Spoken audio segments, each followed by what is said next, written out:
Most people worship success, but they are terrified of failure. They celebrate the victory, but they refuse to study the struggle. What you see on the surface is the applause, the money, the fame, but what you don't see is the rejection, the humiliation, the nights of doubt, when quitting felt logical. Every legend you admire was once invisible. Every icon you respect was once told, "You're not good enough." Failure is not a mistake. Failure is the price of admission. And today, you will hear the stories they don't like to tell. Why most people quit early, most people fail once, and assume it's a sign to stop.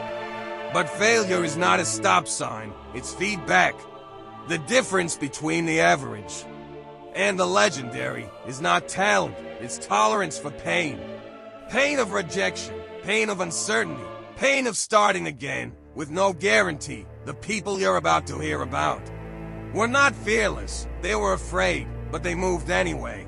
Steve Jobs, fired from his own dream. Steve Jobs didn't fail quietly. He failed publicly. Imagine building a company from your parents' garage, watching it grow into a global phenomenon. Then one day, you're removed, not demoted, not sidelined, fired from the company that carried your name, your vision, your soul. Jobs later said, "I felt publicly humiliated." This wasn't just losing a job, this was losing identity. Rebuilding in silence, Jobs founded a new company. Next, no hype, no headlines, no cheering crowds. Most people called it a failure.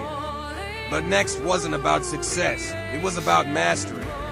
Jobs refined his thinking, his leadership, his taste for excellence. He became sharper, calmer, more dangerous. Years later, Apple was dying.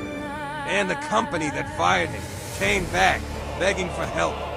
When Steve Jobs returned, he didn't just save Apple, he reinvented it. iMac, iPod, iPhone. The man who was rejected became the man who redefined the future. Steve Jobs' lesson: sometimes life hits you with a brick. Don't lose faith. The pain is not punishment, it's preparation.